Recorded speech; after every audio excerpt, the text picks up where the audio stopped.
Welcome, I'm Richard Lang, and I am speaking today to my friend Sam Blight. I'm in London. Sam is in Western Australia, and I've known Sam for nearly 20 years, I think. We met in a workshop, and we have enjoyed sharing our true nature together over that time. And Sam and his wife Mary are just fantastic helps in terms of running the website, publishing, translating. They've just been a fantastic team.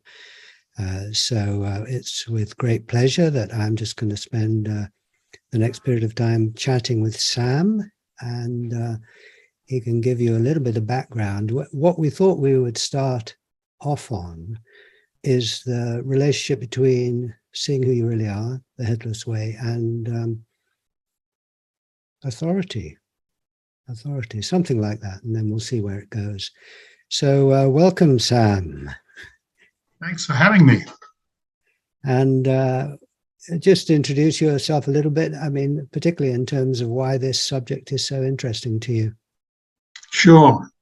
Well, I've been interested in meditation and trying to find out what the hell's going on, basically, from a fairly young age. And I discovered what I'll call conscious first personhood, or seeing through the headless way, due to you, of course. You were there when it happened a long time ago now, and it's really been a game changer. I've gone from being a seeker to a finder, and the end of that search really frees up a lot of resources. And by that I mean, when you see who you really are as a direct experience and can begin to get the hang of living from there, it's a completely different approach to life, and things take on different meanings, and you get interested in different things.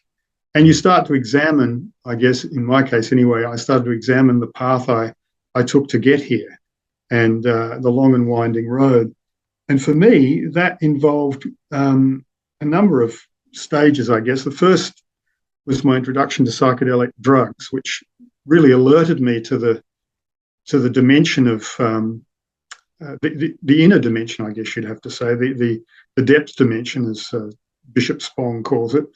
The idea that there's more to life than the surface, or our thoughts about that, or our feelings about that, or that there's this kind of hidden realm, which is hinted at in a lot of the spiritual and psychological literature. And it presented it to me in such a way as it showed me that undeniably, and then gave me a glimpse of it anyway. And I had to figure out what to do about that in terms of the rest of my life. And I guess from that time on, although I've had a career in doing various things and lived my life, that's been the kind of leitmotif of my existence, is trying to come to terms with what I discovered on those early adventures. And so you had a experience of depth, and that stayed with you, really? Well, the experience itself was, you'd almost call fleeting, although and it wasn't just one. I explored it with drugs for about a year, I guess, and also read as widely as I could at the time. It was the 70s. Other people's accounts of what they thought it meant, and that included people like Aldous Huxley, Timothy Leary, Hoffman, the guy who invented LSD, and then later on, I read other people who had different interpretations of this. But the one thing they had in common, and the one thing that seemed to be valued about this, was the mystical experience, the experience of, I guess you'd call it, the falling away of separation between self and the world, the sensation of oceanic boundlessness.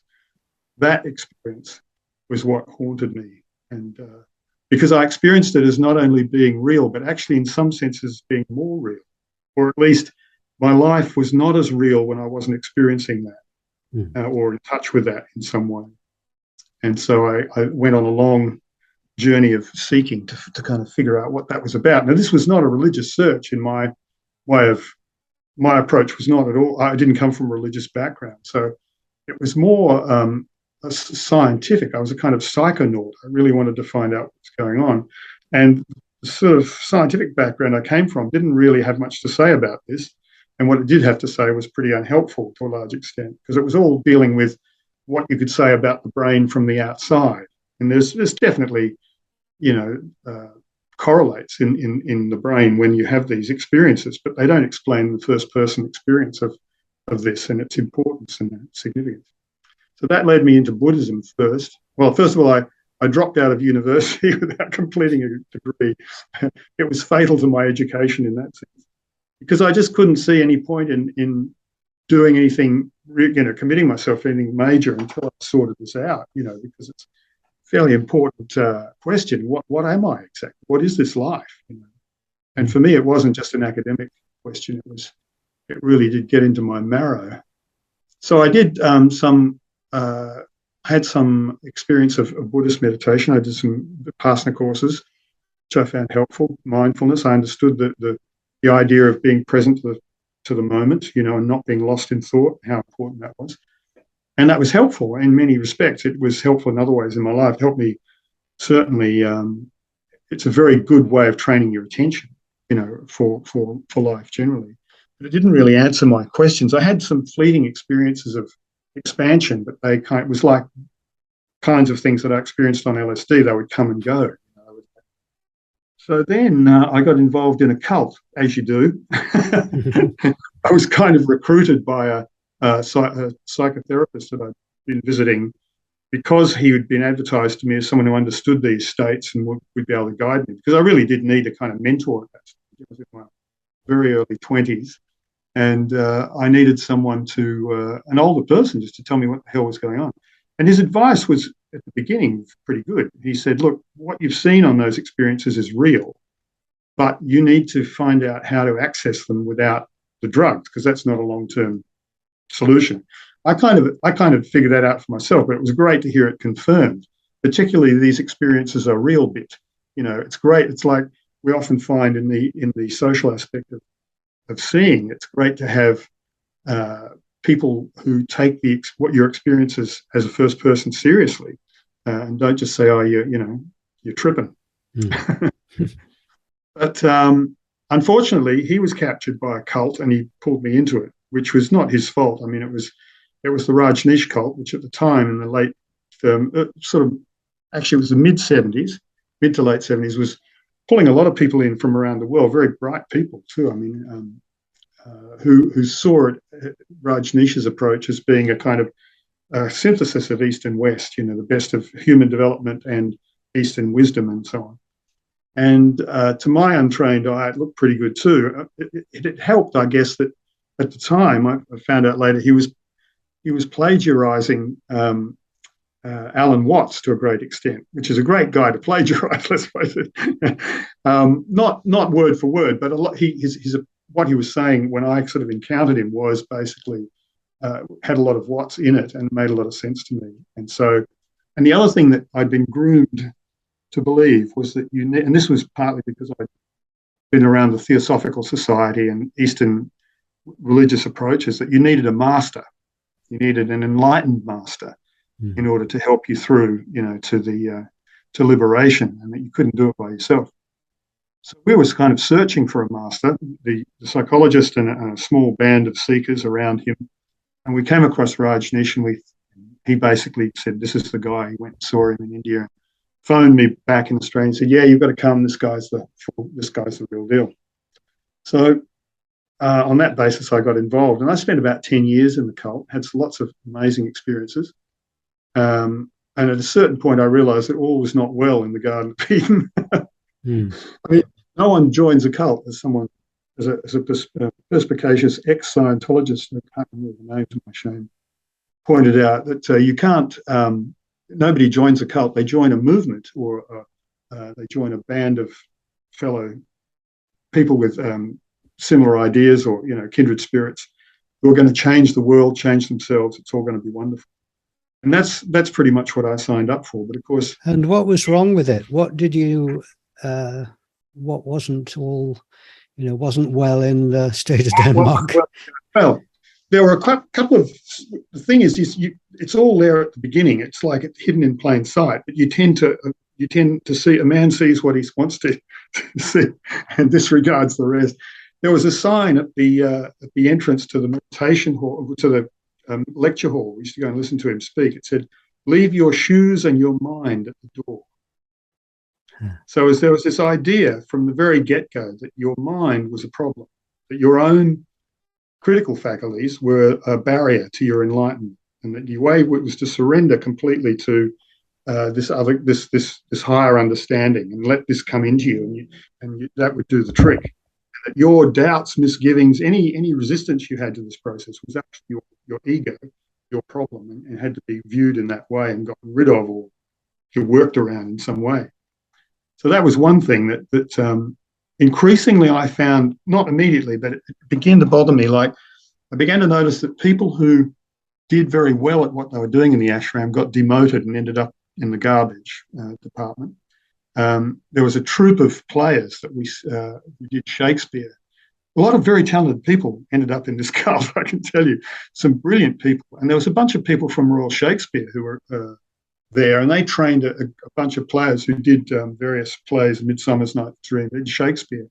And as part of the ashram outreach, they sort of sent these out into India and did these concerts as part of our PR, and they were brilliant. They were very good. But as they got more famous, the guru started to bag them more and more. Said that and anybody who started to flourish a bit too much, got banged down again. He said, "Oh, their egos are getting." Yeah. He said, "Only enlightened people are truly creative." So he had this category of enlightenment, right? And he was in it, and we weren't. And however good we were at what we did, or that we weren't there. At one point, he was interviewed going into America. I know on one of the interviews he did after the ranch collapsed.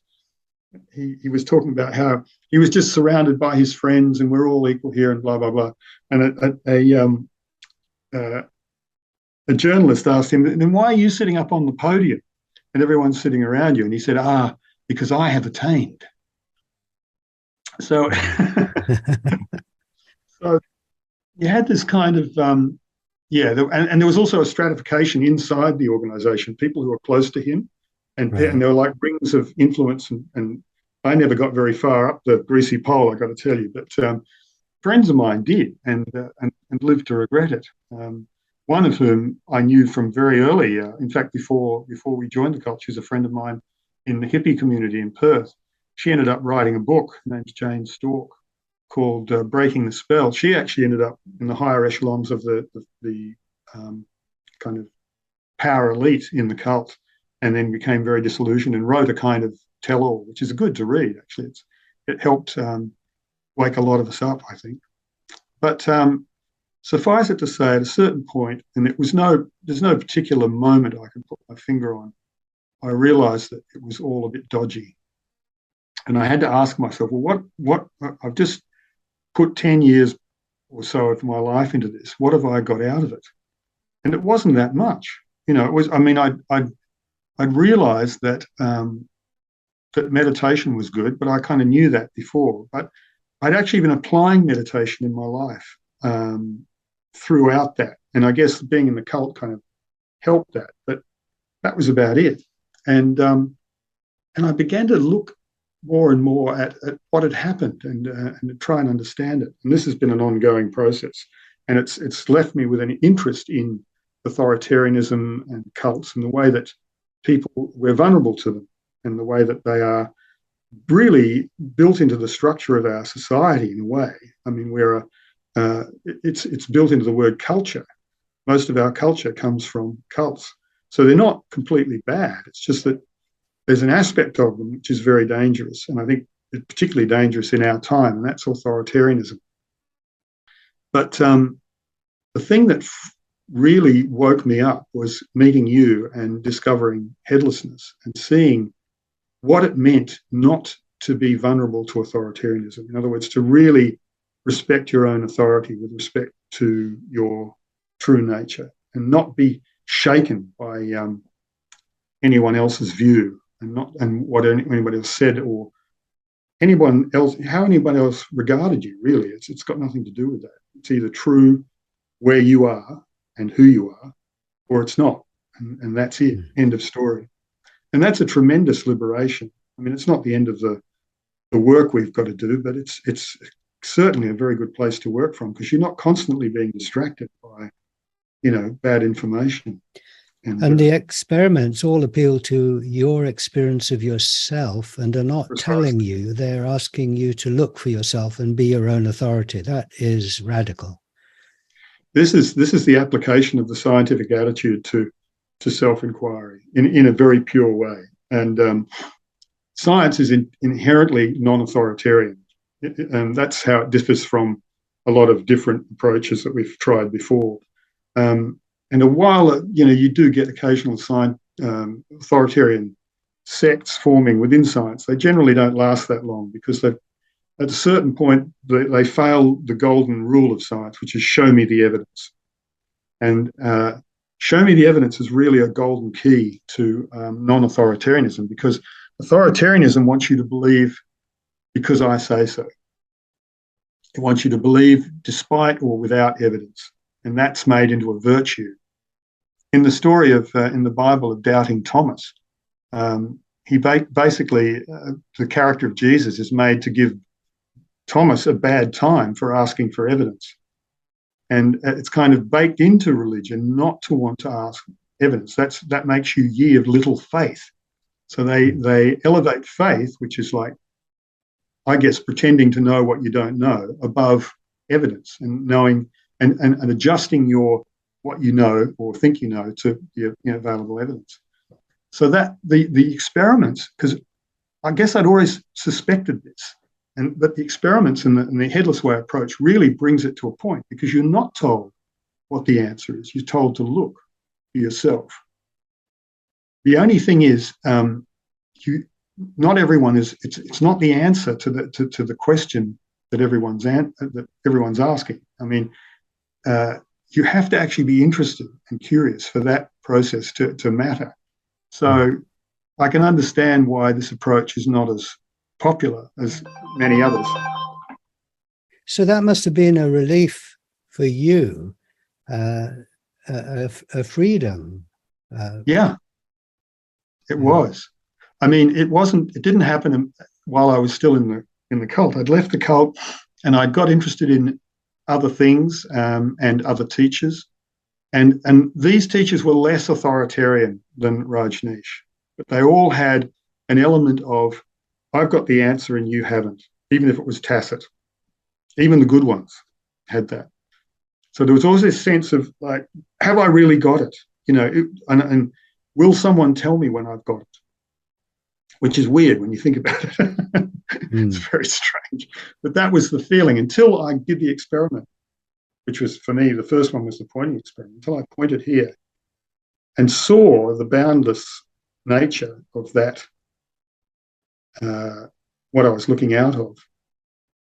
When it kind of saw itself, or however you say it, it was like it's not even a matter of doubt or certainty. I mean, doubt and certainty apply to things in the view out, things that you can see, phenomena. Those categories don't even apply here. So it is a tremendous relief. It's like, and it is every time I notice it again too. I'm just talking to you then, just noticing it then. It's a fantastic experience of decompression.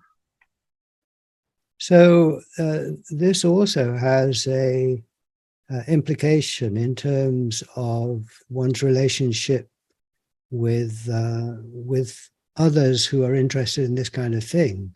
I'm assuming that when you were in the cult, you were all, in a way, agreeing that you hadn't got it.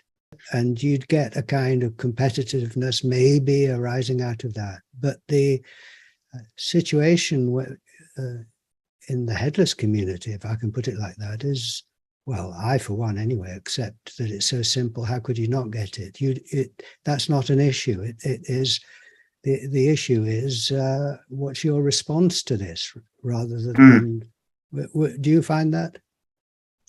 It's really if you're not all trying to reach for the golden ring together, and if everyone's understood to already have it, it's a different conversation completely. It's a different relationship completely. if you're all relating to this enlightened guy, there's inevitably going to be competition. It's like one guy having many wives, or a woman having many husbands. Whatever you say about it, there's going to be a sense of competition, a competition for attention from and approval, and him telling you're right, or her telling you're right, that you've got it or you haven't got it. And that's going to be there under the surface the whole time.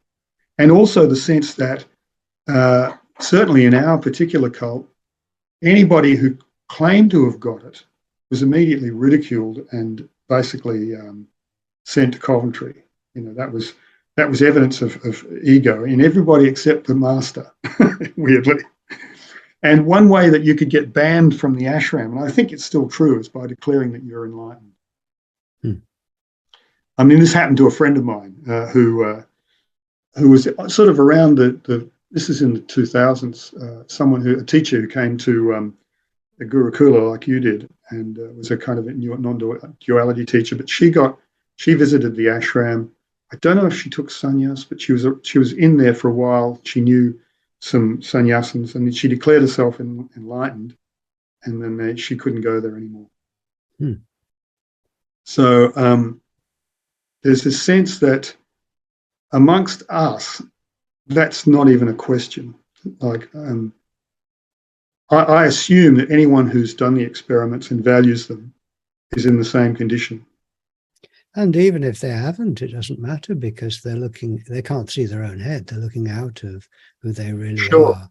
So absolutely. It's not even a matter of whether you say yes or no, although that is hugely important. And, obviously we both of us say yes to it, or we look again and say yes again, but we accept that it's true for everyone. So we're speaking from the same silence, if you like. Yeah. I think from the social, I was really talking about the social aspect of it. The social aspect inside a cult is you're all related and to the master more than you're related to each other. And there's a lot done to keep that in place. Like most cults really discourage long-term relationships between people. They tend to break up couples and break up families and that kind of thing. And there's a reason for that. And that is that the master wants your undivided devotion. And that has an effect on the social milieu in which you are. Not only does it make you feel like you're all somehow lacking and therefore in some deep way untrustworthy. It's quite weird. The only one who is trustworthy is the master. Whereas amongst our friends talking about this, there's no sense in which one of us is more headless than the others. I mean, it's a kind of ridiculous thought. So I suppose, in one way, that's a problem, isn't it? The way that cult-like organization is structured. Do you think that the headless way is an answer to that at some level, or what? I certainly think a non-authoritarian approaches like this one have to be part of the answer. Yes. I think as long as you have that structure in place, the traditional structure of the teacher who's got it and the students who don't, and then a long period of the students trying to get it, it creates a kind of window of opportunity for all kinds of bad stuff to happen. And it's not something that even teachers, I think most teachers are kind of sucked into the mechanics of it. In their book, Olsted and Kramer the Guru Papers, excellent book, by the way, they go into the mechanics of how that happens. And the way it happens it happens mechanically as a sort of social mechanism. When you have that attitude, it ends up putting a lot of power, a great deal of asymmetry of power, and the person who is in the teacher's role is very much surrounded by people who are agreeing with him and feeding back to him his own infallibility. The people around him are very much getting the reinforced that they haven't got it. that the only way forward is behind the noble leader, to stay in touch with him. And the worst punishment that they could think of would be thrust into the outer darkness, to be taken out of his company. So that, and he's constantly getting fed by that. So even if you've got even a small kernel of potential narcissism, being in that situation is going to turn you into a monster. And we've seen it happen. I mean, even in our time, it's happened over and over again, even with people who were probably quite sincere to begin with. I mean, there are a couple of instances where it was obviously a conscious charlatan, someone like L. Ron Hubbard, who's founded Scientology, is pretty obviously a con man. But there are obviously people who, I'd say like Rajneesh, who in the beginning probably really sincerely was trying to do something useful for the world. But the mechanics of the situation turned him into a kind of, it turned him into an authoritarian cult leader who was really just exploiting everybody around him and justifying it in terms of his work. So everything was in terms of the work that he was doing, which was never really well defined to any of us. We just had to take it on faith that his work was the most important thing.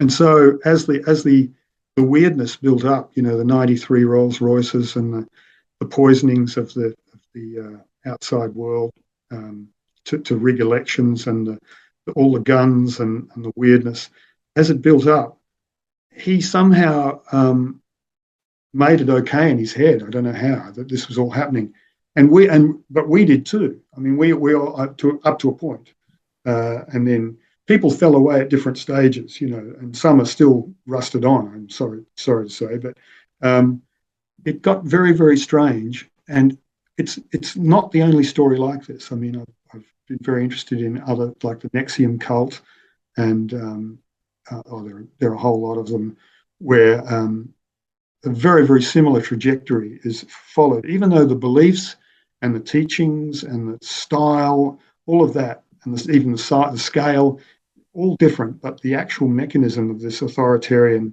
disaster are the same. And it doesn't only occur in religion, it happens in society at large as well. I mean, you could say that America was taken over for 4 years by an authoritarian cult in the form of Donald Trump, not very well organized, but it had all of the aspects of authoritarianism. Everything that Trump said was okay, and he was the anointed one of God, and therefore you didn't have to think, you just had to go with what he said, even though he contradicted himself and told obvious lies continually at the time he was there. And now we have Putin, of course, invading, he's invaded another country on the basis of his own kind of cult-like dreams of an extended Russia. And, so it's very dangerous, this authoritarian trap. And it got me thinking about how it relates to seeing and what seeing means to it, as you were saying. Well, I was wondering if you turned the searchlight on the headless way, insofar as it's a community or an organization or a way, would you see dangers there? Would you see anything of that? I mean, how would you respond to, well, Sam, look at yourself? Look, in its current form and in my experience, it's not authoritarian. But I think we need to remain alert for signs of that. And the minute the egalitarian peer-to-peer nature of it is lost or imperiled, then we'll be on a slippery slope, I think. I think the likelihood of that is low because of the way people are brought into it. The way that people are brought into other cults is quite significant. They're usually brought in with some kind of conversion experience, which is very rah, rah, rah. It's got a lot of emotion around it. It's got a lot of love bombing. The person is, usually made a big fuss of and brought in. And it's only after, and once they're in, then further and further demands are made upon them until they're fully, they're fully stuck. They've invested so much in it that to pull out would be very difficult. Headless Way is not like that. It's like you get the goods, the entire goods, right at the beginning. So there's no question of come in here and get started on this, and after a few, we'll initiate you through all these stages, and at a certain point, you'll reach the goal. We don't do that. We just say, here it is. Here's the whole thing. And like within the first few minutes of a workshop, it's given as quickly as possible. I mean, obviously, the only impediment to doing it straight away is to give it some kind of framework that's meaningful to the people in the workshop, and that's a matter of individual judgment. But it's always given at the beginning, and there's this. It's always given with the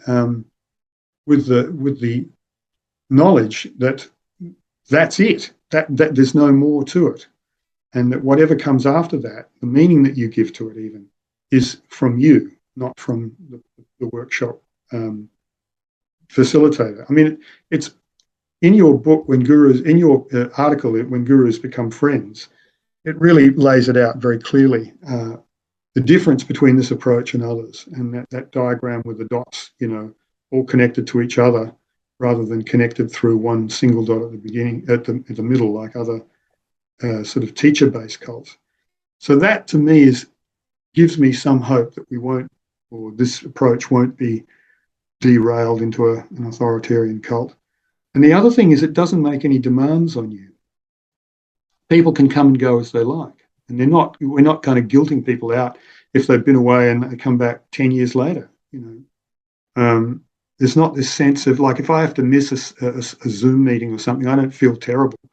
I'll feel like, bummer, I missed the meeting, but I won't feel like I've done anything bad or that I'm going to be in trouble for it. And the thing that characterized my whole time in the cult was kind of low-level fear.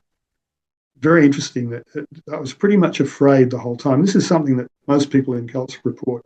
And the fear is of not getting it right, of doing something bad enough to be thrown out, or of being forced to do something so terrible because of your devotion to the leader. Because you see people doing things that you think are pretty bad, and you think, well, they're doing it because the leader said so. So that could happen to me too. So there's this constant tension between your own sort of inner moral compass and what you're being put through. And I don't experience that with headlessness. It makes no kind of demands on me like that. I mean, I voluntarily give my time to doing a few things, but it's not onerous. I enjoy it, and I experience it as a privilege. And I don't think if I stopped it, I would be any less headless. It wouldn't actually reduce my immersion in the experience at all. It's just so. In answer to your question, I think it is turning the spotlight. Is you have to kind of be vigilant. I agree, but the things you've got to watch out for are anytime you're asked to accept truth claims of any type without evidence, and any time that authority is exercised without accountability. Anytime that someone does something and you think, oh, he's done it, but there's nothing I can do about that. I can't challenge him for whatever reason. Those seem to be the two things in common with authoritarian cults. They make you believe, or at least profess belief in things that you don't know, and they don't give you any evidence for why they would be true, but you have to believe them. And the leader is not accountable. He's above reproach. So in one way, there's nothing to learn, isn't there? You look and you're not learning something when you see who you are. I mean, in some ways, I suppose you could say you are, but you're seeing freshly that you're built open for the world, and you are your own authority on that. But at a social level, there is a learning process, isn't there? And there's, it seems to me that amongst my friends that I share this with, there's a gradually growing understanding of the kind of things you've been saying, that everyone's got it, that everyone's response to it is valid. Those kinds of things are deeply different from the normal culture in a religious grouping, perhaps, or even in a political grouping. But this is about It's about your true identity. And I think we're all learning as we go along, really, how to handle this and how to relate to each other. I suppose for me, the saving grace is that it doesn't depend on the community. If everyone, either left or started to say that bloke's got it and I don't, I'd say, well, I don't agree, but in the end, who cares? That's it. I mean, we if you see the point, if you really see it, if you see the setup, then the community is incredibly valuable, but it's not essential. I mean, so why is the community valuable, do you think? I think it's because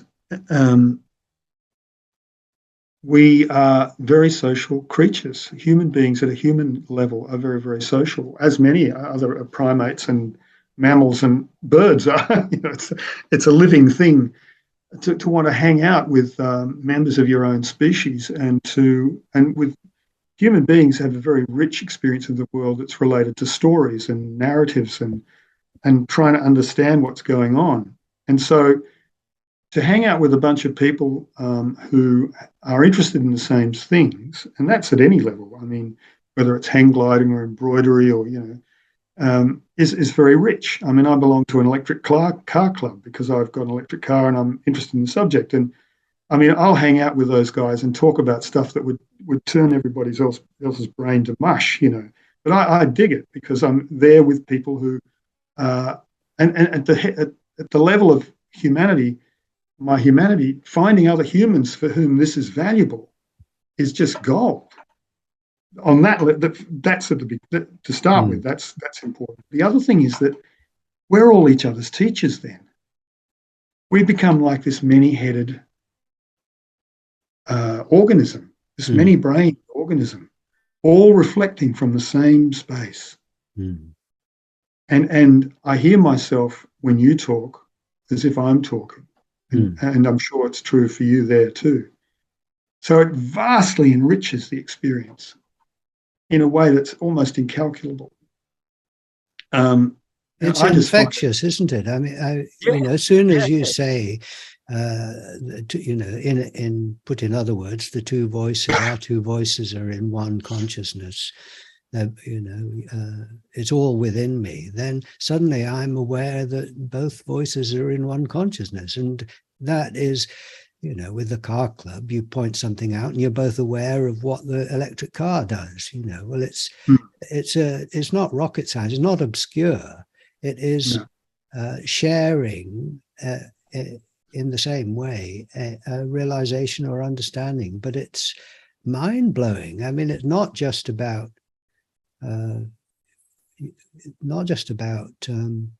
cars or something. It's about there is only one space here. There's only one consciousness, and everything is in it. And so if one is really deeply thrilled by that, how wonderful to meet others who are thrilled by it as well. Yeah.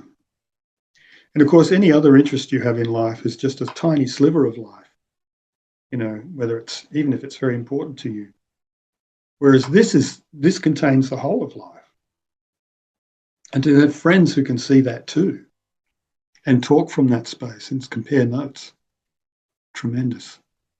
So you share this with your wife. That must be, I imagine, an important ingredient in your relationship.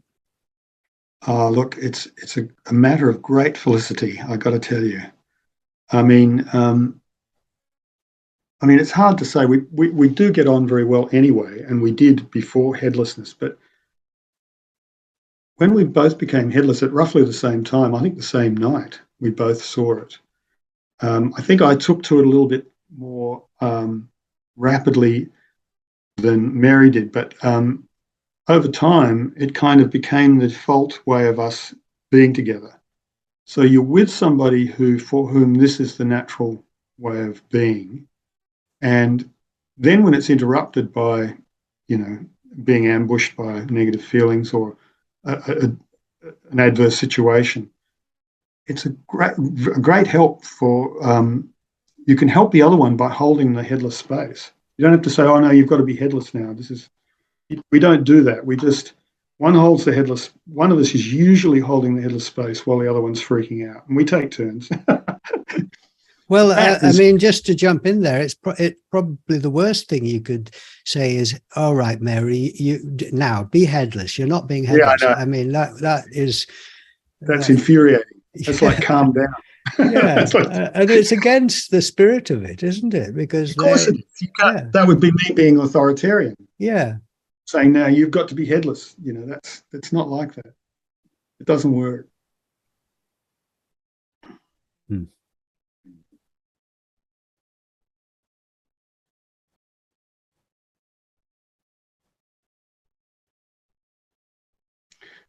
But I had some other thoughts regarding this approach and authoritarianism. Have we got time to talk about those? Yes. Yeah, I was thinking about the face game and what a brilliant way of understanding human psychological development that is. And you introduced me to that on our first night together in doing the card experiment. And it really blew my mind almost as much as the experience itself. Actually, this way of understanding that Douglas worked out. Do you want to just briefly No, you say it in your own words. What's your understanding? Yes. Well, it divides the human experience roughly into 4 stages. There are versions of it that have different numbers, but I'm going to say the four versions. And it begins at birth, and it's all related to conscious first personhood. So it's not really understandable unless you're seeing from where you're seeing from. So it's good at this point to point back at where you're looking from and notice what you're seeing and actually do it physically. Take your finger and point back at where others see your face and look what you're pointing into. That's the basis for understanding the face game. So when you come into the world, what you're seeing when you point there is really all that is there. You are open space. You are space for the world. There's no context. There's no interpretation. There's no identification even. There's just the world experiencing itself without any kind of context. So that's a wonderful state, and little children give off this amazing, or babies particularly give off this incredible glow and are incredibly beautiful because of this. We recognize it even in the third person. We recognize it as something very precious, and where we always, most psychologically normal people want to look after babies. If you come across a baby in the street, you will look after it and treasure it. And not just because it's a proto-human being, but because of this amazing state that it's in. So, and there's a sense that there's something very sacred about that. And we have a kind of nostalgia, I think, about the golden period in our development. And I think that's what that is for. That's what that's about. But of course, a baby can't stay a baby, and it has to become a person. And in order to have autonomy, it has to have a map of itself, has to have a kind of self-concept, has to know how it fits into the world and all of that. And so the second stage of the face game is learning that the one in the mirror, the face in the mirror, is what others see where you are. And that's what's really there.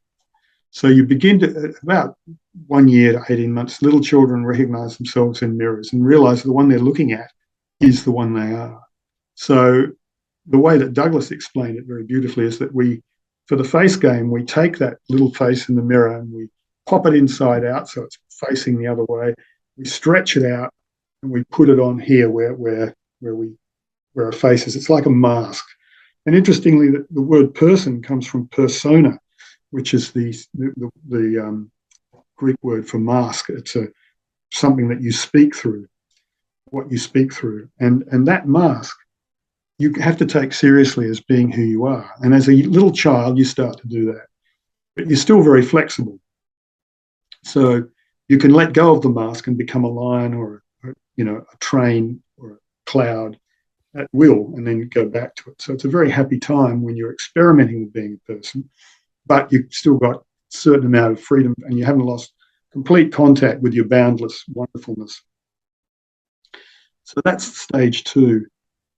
Then we get to stage 3, which is really, I'll call it adolescence into adulthood. It begins in adolescence, and it's a stage where you have to decide what person you're going to be. So by this time, the physical fact of your being the one you are in the mirror has taken on all this psychological baggage. So all of the things that you think about yourselves attached to this thing that you've become in the world. You've become a thing in the world, and you have all this stuff, and where are you going to put it? You're going to stick it inside that thing.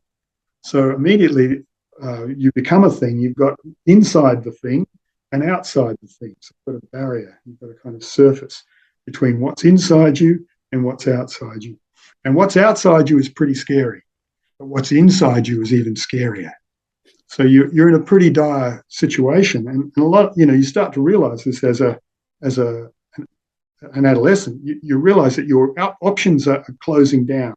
You're kind of entering a kind of long funnel in which you're going to have to choose the furniture very carefully because you're going to be there for the rest of your life. You don't put it to yourself that way, but that's the sense that you get. And there's a lot of pressure on you to make very important decisions about what you're going to do, what subjects you're going to study, what job you're going to have, all of that sort of thing. But you also have to figure out what kind of act you're going to have, what kind of person you're going to be, how you're going to present to the world. So your peer group becomes incredibly important to you. You've got to be, and you're very vulnerable to bullying at that point too, because if you're rejected by your peer group, it can be very, very damaging to your self-esteem and to your sense of yourself. So it's a terrible time, adolescence. And unsurprising, I mean, very sadly, quite a lot of people end their lives in that period because it's so horrible. But you make it through, and you become an adult, and by this time you're pretty much welded to the one you look like. You pretty much become convinced you are a thing, and there might be something more to you than being a thing, but it's a bit mysterious and it's kind of lost, and you don't know what it is. And there's definitely an outside and inside, and what's inside is a lot of it's very untrustworthy because it's stuff you don't want to know about. It's stuff you've actually repressed in the process of becoming a thing. It's stuff you don't want people to know about. It's what you're afraid you might be like. And then there's what you present to the world. So you've got this kind of split between who you are afraid you are and what you would like to be and what you like people to think you are. So you're kind of in a bad way. And this is the human condition as experienced by most people. And we all go through it. And, there are various cures for this that have been touted. And I guess all religions and spiritual approaches and psychology and all of that are all really ways of curing this condition, which we call normal adulthood, I guess. And then the fourth stage we get to is seeing. And this is when you recover the boundlessness by whatever means of your initial condition when you came into the world. But at the same time, you retain all of the skill set and the way of being in the world that you acquired by becoming, by believing you were a thing. So there's this wonderful situation where you kind of realize that your thinging yourself wasn't a mistake. It was a stage in a process. So you can forgive yourself for this, what you went through. It wasn't a mistake. And so this is a very humane idea. I mean, I hadn't come across this idea in any other spiritual tradition that I looked into. All of them regarded the thinging yourself as a kind of egocentric mistake that you had to get rid of. You had to kind of dissolve it. But once you recover your original condition, and you realize that you don't need to do anything about it, that you're okay as you are in a very, very deep sense. Now, of course, there's a process that continues after that where stuff comes up and the unconscious becomes conscious. All of that stuff that you've been going through keeps happening, but it's now happening not from you thinking there's something wrong with you. It's coming from you experiencing the setup as it really is and welcoming whatever comes up and being able to return at will to your original condition. So you don't even have to cling to it. You don't even have to get attached to your original condition again. You're even free of that. you're allowed to be who you are. You're allowed to forget. You're allowed to go astray, because you can come back instantly. This is real liberation to me. This is spontaneous liberation. This isn't kind of lying in a warm bath with headphones on, listening to Om. This is full engagement with life, with all the danger and interest and creativity and thrill, but at the same time having this refuge from which you're living, which is boundless and impenetrable and not in time. It's timeless. So that's the face game. So the fourth stage is, let's say it's an unqualified good thing. And it's not some esoteric, rarely discovered condition. It's a normal stage of human development. Mm. In the face game, this is being a seer, as Douglas called it, is not anything special. It's just our birthright. It's who we, it's just the culmination of a series of developments as human beings or sentient beings.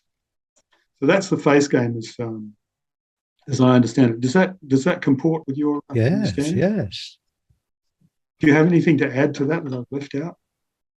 Well, I think that recognition that one sense of self having its place, and it's as simple as when you look in the mirror, you see where your face is, and it's there and not here. And identifying with that face in the mirror doesn't create a face over here. No, that's it. I enjoy being Richard, some of the time. Come on. But it's not a matter of getting rid, as you said so well, not a matter of purifying yourself or, cleaning up your act or something in order to be who you really are. I mean, I've lived long enough with it to know, at least for me, that doesn't happen and is not going to happen. But that's okay, because that's Richard, and I have two sides to myself: the human, which is full of imperfections, if you like, and the space here, which is clean, clear, always available, never goes away. And I know that that's true in everyone. So one is not only off the hook oneself, but others are off the hook, I think, and they are, yeah. So the way this relates in my thinking to authoritarianism is that this game is, the initial stages of it have to be played in an authoritarian way. And by that I mean is you have to take things on trust and without evidence, and you have to give away your authority in order to be accepted into the human club. So children have to do things just because their parents say so. And it's important that we do. It's not a mistake. So there's an authoritarianism sort of baked into the face game, which I can't think of a way of avoiding. Maybe there is, but the way it's played, as I play it and as I've played it, and the way I see it played, it's got this element in it that you give away your authority to others. Well, you're accepting that you are what others say you are. Yeah, you're accepting that. Yeah. You're accepting that, but you're accepting that in a way that excludes your own experience. And so you've kind of been gaslit by society in order to join society. So there's a cult-like aspect in society itself. It's kind of baked into the way we do being humans. So it's unsurprising. And the split that I talked about of, being the inner-outer split that's caused by the face game and our sense of distrust of our inner world makes us very, very prone to this lack of confidence in ourselves, to falling prey to an authoritarian influence. Someone saying, look, follow me, it'll all be okay. I'm the enlightened one. Don't rely on your own thinking. Your best thinking has got you to where you are now. You're in deep trouble. So just forget all that. Just follow me. It'll be okay. And that applies in lots of different areas of life. People are very prone to that. And I think that you remain prone to that until you see through that split. That's the idea that I had that I wanted to discuss with you. Mm. Because, even if you get through, I've seen people get through one cult and then just get pulled into another one. They see through that cult, but the split is still there, their underconfidence is still there, and so they sort of go to another one. They get pulled into another one. I've seen this in people who are in the Rajneesh cult with me, and others have described this process. So I don't think it's unusual. And as long as people are split that way, we will always have, vulnerability to the strong leader in politics.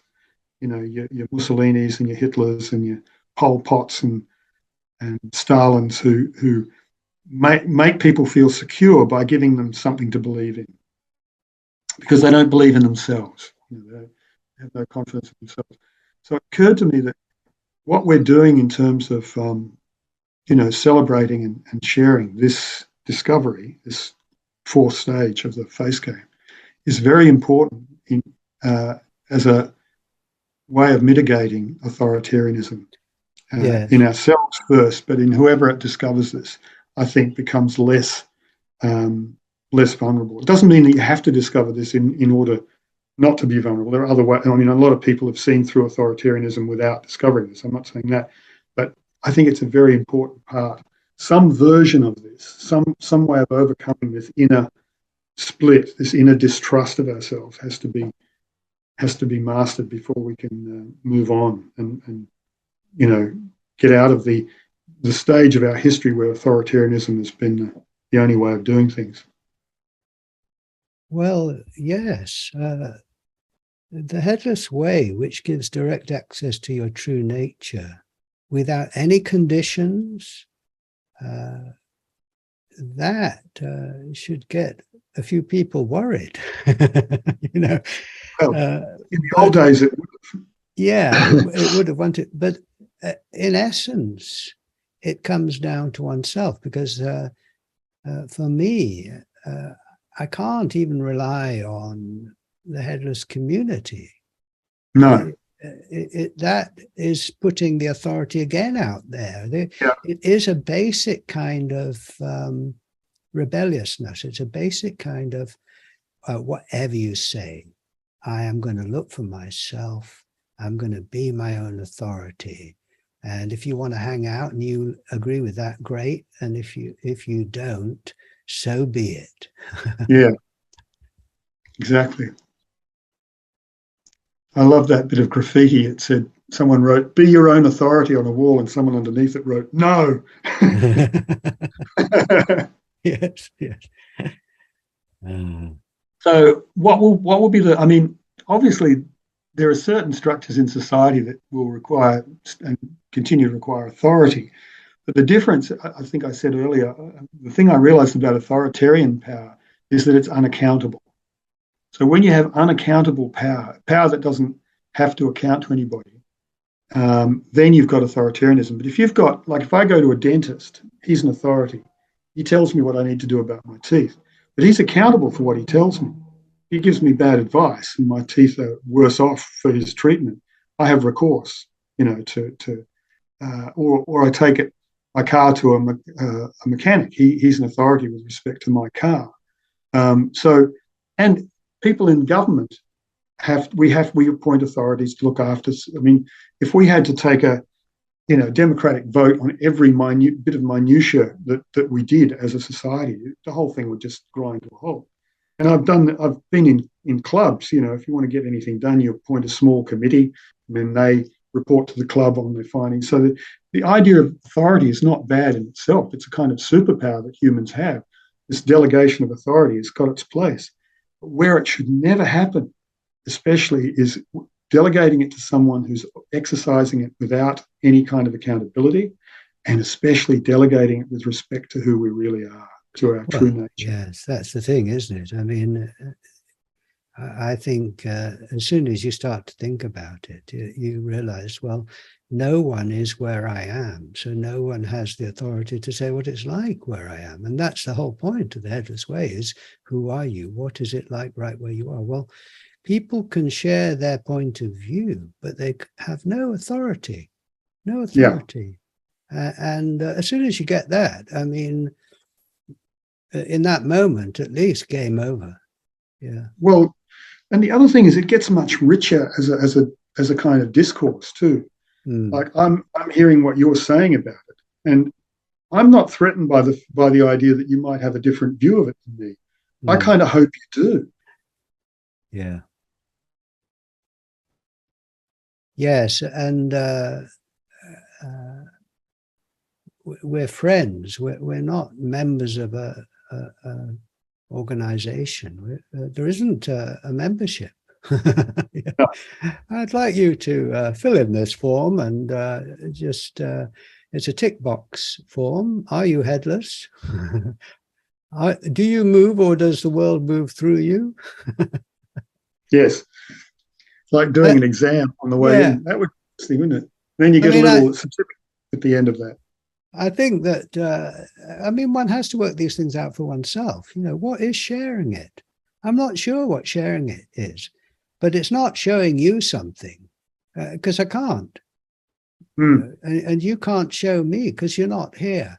So at a certain level, I accept you're conscious. I mean, I've no direct evidence that you are even conscious, but I accept that. I go along with that, and accepting that, I then accept what you tell me, which makes sense, is that your consciousness is like mine. It's vast and open and full of the world, but it's full of a different angle on the world from what I'm experiencing. Well, there we're not. There we're if accepting that it's the same at root for us, and yet different in expression. So now the thing is, if you're interested, hang out with others and share your responses, because it's inspiring and interesting and all the rest. Yeah. Yeah, this is not an authoritarian structure. But I'm sure that someone looking at a group of headless people will say, oh, well, that person has got more power than, so be it. That's all going to happen in society. That's the external thing, and it's limited. But internally, I'm not in the group. The group is in me. If you want to join the headless crowd, see that you can't. Well, see that you're already in it. Well, it's in you. That's right. Yeah. The best way to feel that you belong in the world is to see that the world belongs in you, and no one can stop you doing that. And no, yeah, no, that's true. And no one can verify your experience for you. No. That's the other aspect of cults, is that the idea that of being reinforced in your beliefs by others around you believing the other things fervently as well. So there's all kinds of calls to seriousness and commitment to show that you're really devoted, or and I don't see that in what we're doing. There are no criteria for engagement here. You just have to be here and shoot the shit. I have someone who trolls me, on YouTube. Yeah. Writes all kind. Is a regular contributor, and it's all. His main argument, often enough, is this does not line up with the scriptures. And he picks holes in it with what I say in detail. 4 minutes and 30 seconds he said this, and then interestingly enough, often at the end he descends into a personal abuse. Sure. and you think, what's that about? Yeah. You haven't got my attention enough yet, so you're going to see if you can, provoke me. It's weird, but what would you say? I mean, is this enlightenment? You're probably an authority on enlightenment, Sam. I'm just teasing you. But people would say, I remember Douglas Harding. He went with his son to the Buddhist Society Summer School at one point. I think before I met him, it was.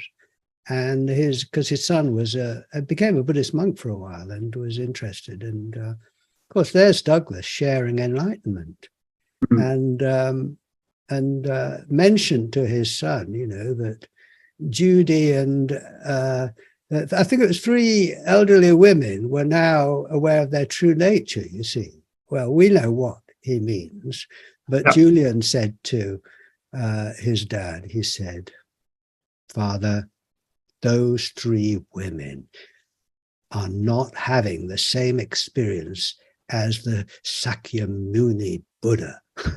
And he knows this because, well, yeah, yes. Exactly. But that's the thing about this approach is anathema to people who've been captured by authoritarianism. The fact that your troll references the scriptures is no surprise. He's going to be someone who's completely captured by an authoritarian belief system, who sees this as a threat to it. And that's going to be normal. I mean, and I get people, who I share this with, who say the same things. They say, "Oh, this is not enlightenment as described in this," or seeing's all very, headlessness is all very well, but if you really want, then you should check out this scripture. It doesn't fit with this. Well, and this it'll be teacher, something. Yeah, this teacher or that. And of course, the minute someone says that, you realize that they're actually got more investment in that particular belief system than they have in their own curiosity about the truth. Well, there's not much. It's like they are saying that they know what it's all about. Right. I mean, they've got to know what it's all about to say that you haven't got it.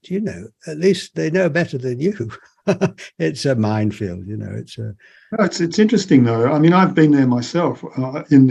My guru is more enlightened than your guru game. It's a very important game when you're playing it, because your own self-esteem is kind of hooked up to that star. I mean, if you're wearing the guy's picture on your beads, and you've got your orange dress on, and someone's dissing your master, you feel that as a personal attack. You're not gonna brook that lightly. I mean, they've done fMRI scans of people, and when your belief system is attacked, or your identity is attacked, your psychological identity is attacked, the same areas of your brain light up, same areas of the amygdala light up as if you were under physical attack. So, it's like any strong identity forms its own defenses. Well, I mean, on that subject, what do you think about the ongoing seeing who you are, over years and years, as it were? Does that affect your defensiveness or your brain patterns, or, God knows what? I mean, does it have a beneficial effect physiologically and all of that? What's your experience? What's your thought? Look, it's very hard to make pronouncements on this subject, because anything you say is pretty much unfalsifiable. In the sense that I don't know how I would have been without seeing this, right? So, but with that out of the way, I would have to say that this relaxes me a lot about, I'm a lot less, I would say, defensive than I have been. And that may just be old age or whatever, but because I can see that I'm open, boundless brightness, radiance, timeless being, somehow the attack on the one I look like is less threatening. It's not completely unthreatening, and I will defend myself. I'll defend the one, the one in the mirror will defend himself, as is, a human trait and quite lawful. But that's happening in the context of something that is doesn't need to be defended. So that, I think that does change things. I mean, I've related that experience of being attacked verbally and potentially physically by a very lunatic client years ago. Mm. And what that experience was like really was an eye-opener for me. It was not long after I'd started seeing, and the ferocity of the attack affected my body in the sense that I had the kind of adrenaline fight or flight response that you'd expect. But there was also this added ingredient of kind of being able to take a backward step into the void and just experience it from there.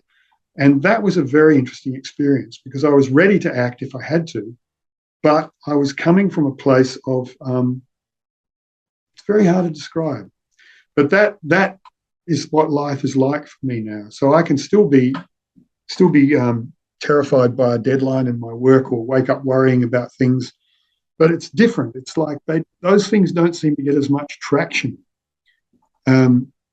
The wonderful teacher, philosopher, Zen guy, D.T. Suzuki, who had a Western wife who he loved very dearly, and she died, and he was very, very sad.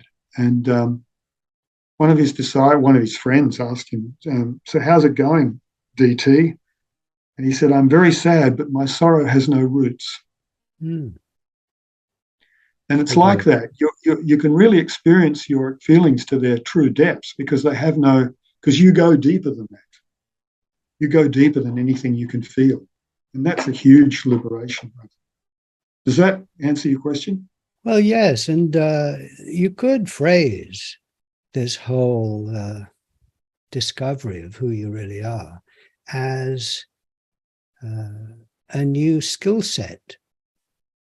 Yeah, I agree. Yes, that when you move from the third stage to the fourth stage of seeing, when you are awake to your true nature, you have a tool which you've just there illustrated how it can help in a difficult situation.